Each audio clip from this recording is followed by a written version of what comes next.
Tokoloshe, truth or tale, the demon that hides under your bed. Have you ever heard of the Tokoloshe?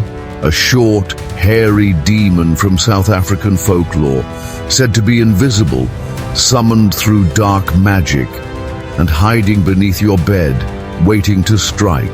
This isn't just a scary bedtime story. In this chilling tale, we uncover the legend, mystery, and real-life fear behind one of Africa's most terrifying spiritual beings. From ancient Zulu and Xhosa rituals to modern-day sightings in cities like Johannesburg and Durban, this is the story of the Tokoloshe, blending ghost story, documentary truth, and deep cultural belief. Is it all just superstition? Or is the Tokoloshe a real spirit that still walks the shadows of South Africa or the entire Africa at large? Raise your bed, say a prayer, and whatever you do, don't watch this alone.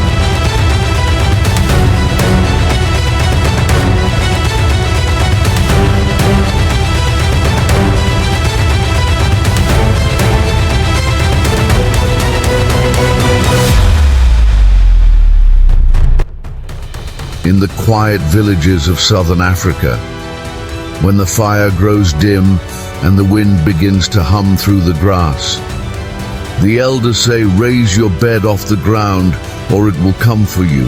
What is it? They whisper the name, Tokoloshe. It starts the same way in every story. A cold chill in the air, cattle restless. The dog won't stop barking at nothing. And then footsteps, small, bare, but somehow heavy. You see, the Tokoloshe is not tall. In fact, he's short, no taller than a child's waist. Hairy, hunched, and often invisible to the human eye. But those who do see him say his eyes glow red like embers, and his body is twisted like something born from smoke and sin. But where did this creature come from?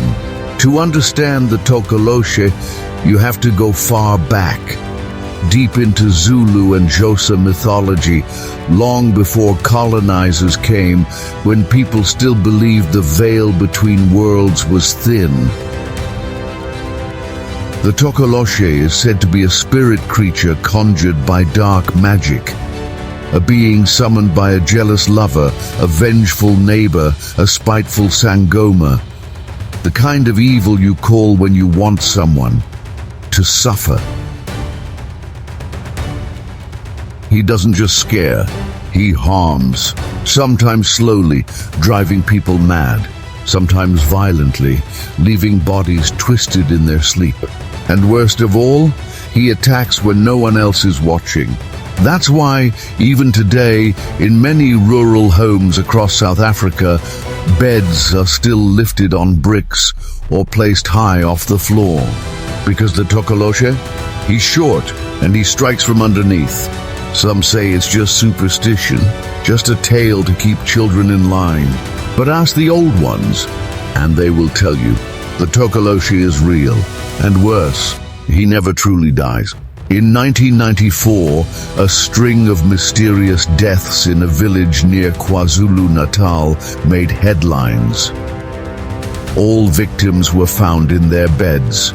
No wounds, no signs of struggle, just frozen faces, mouths wide open, as if they saw something in the dark. When police arrived, the family said one thing: it was the Tokoloshe. Authorities laughed. The villagers raised their beds higher. This is only the beginning, because if you think this is just a silly ghost story told around a fire, then you haven't heard what happens when the Tokoloshe falls in love, or worse, when he gets angry. The Tokoloshe does not just appear. He is invited, summoned, created, because evil like this needs a hand to bring it into the world. In the old villages, they speak of a ritual. You go to a dark sangoma, a witch doctor who has turned away from healing and chosen vengeance. You bring hair, blood, or something from your enemy's body. You pay with coins, a goat, or even a promise your children will never know peace. The Sangoma burns herbs no one can name, mutters words not meant for this world, and drops a small carved figure into a bowl of oil, ash, and bone. And just like that, the Tokoloshe is born. He may appear as a doll, or a shadow, or simply a presence. He is then sent to do your bidding. Usually he harasses, makes your enemy fall sick, stumble, lose sleep, go mad, but sometimes he does more. There's a story that still circulates in Eastern Cape about a woman who fell out with her sister over land. She went to a Sangoma in secret. A few nights later, the sister began to feel something crawling on her chest at night. She'd wake up breathless, sweaty, frozen with fear. No one saw anything until her youngest son started screaming one night. He pointed under the bed, said he saw a hairy little man with sharp teeth and red eyes. By morning, the sister was dead.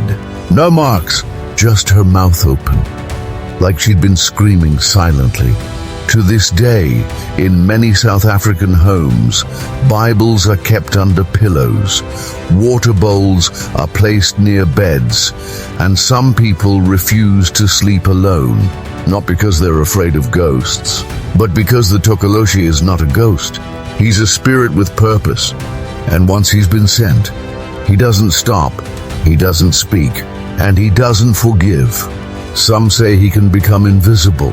Others say he drinks from people's shadows, leaving them weak and sick.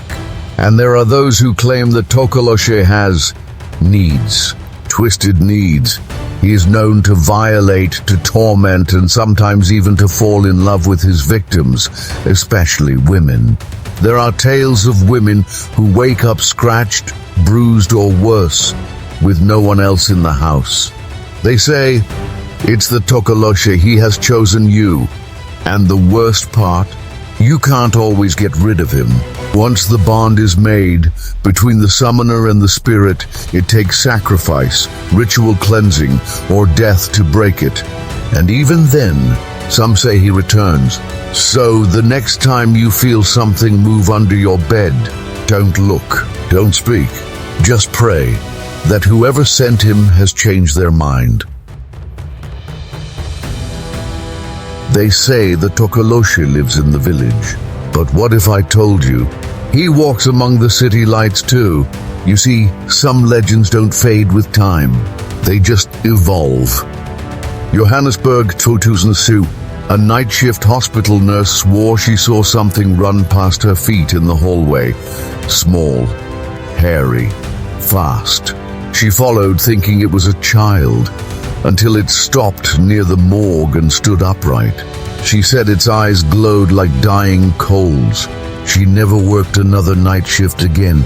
Durban 2012. A woman was found screaming in her sleep every night at 2:11 a.m. sharp. She said a creature sat on her chest, held her down, touched her. No one else saw it. She was diagnosed with sleep paralysis. But her grandmother said one thing: raise the bed, burn the herbs, Tokoloshe has entered. Even today, the Tokoloshe is blamed for sudden deaths, hauntings, and unexplained events, especially when they happen in the dead of night. Even celebrities and politicians in South Africa have mentioned it. A politician once said, "They sent a Tokoloshe to destroy me, but I am protected." That wasn't 100 years ago. That was 2021. So you see, whether it's a dusty hut or a luxury estate, if someone wants you gone badly enough, they don't need a gun. They just need a name, a charm, and the will to summon. Sangomas still claim they can see him. Some say he comes when called. Others say he chooses who to torment. He doesn't always obey his master. Sometimes he turns on them. And when he does, they say you don't die once. You die over and over in dreams, in sickness, in spirit. People argue it's sleep paralysis. It's mental illness. It's just cultural superstition. And maybe they're right. But what if they're wrong? What if thousands of whispered stories across generations and tribes aren't just fantasy? but fragments of a truth too dark to name out loud. Because in the dead of night, when the power cuts out, when the shadows stretch long across your wall, and something skitters across the floor just out of sight, ask yourself, did I lock my door? Did I raise my bed?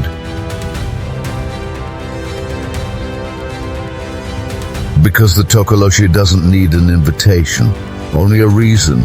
So now you've heard the stories, the whispers, the screams. The question is simple now. Do you believe in the Tokoloshe? For every tale of horror there is a skeptic. They say the Tokoloshe is just a myth, a way to control children, to explain sleep paralysis, mental illness, night terrors, and fear of the dark. You didn't see a spirit, they say. You just had a bad dream. And maybe they're right. Maybe the Tokoloshe is just the shape we give to our nightmares. But here's the thing, boss. Nightmares come from somewhere. And the Tokoloshe, he doesn't just live in one story, or one village, or one century. He appears across southern Africa, in Zulu, Xhosa, Tswana, Sotho, Venda cultures. All with slightly different names, but the same fear. A hairy creature sent by someone with evil intent who attacks in the night. Coincidence? Or something deeper?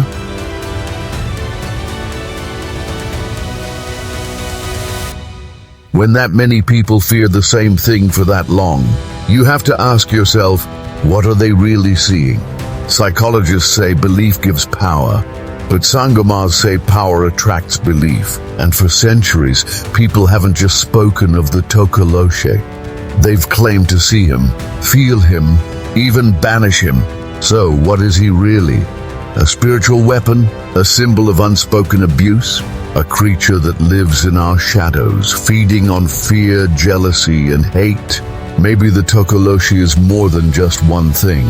Maybe he's every unseen thing we fear in the night, given a name, a body, and a story we pass down around fires just like this. But here's what I know. The people who believe in him the most, they don't laugh, they don't joke, they don't sleep with their beds on the floor, and they don't say his name at night because they've seen too much. They've felt the eyes, they've heard the footsteps. And when the air goes cold and the shadows grow long, they don't ask, is the Tokoloshe real? They ask, who sent him? So now you, the one listening to this, you've heard the tale, you've stepped into the dark, and you've got a choice. Laugh it off, or raise your bed, truth or tale. Either way, sleep well tonight. If you like this story, and you want more powerful African stories like this, kindly subscribe, give this video a thumbs up, and turn on the notification bell so you never miss any of our African stories. Like I always say, this is just the beginning. More tales, more legends, more fire straight from the motherland. See you in the next story.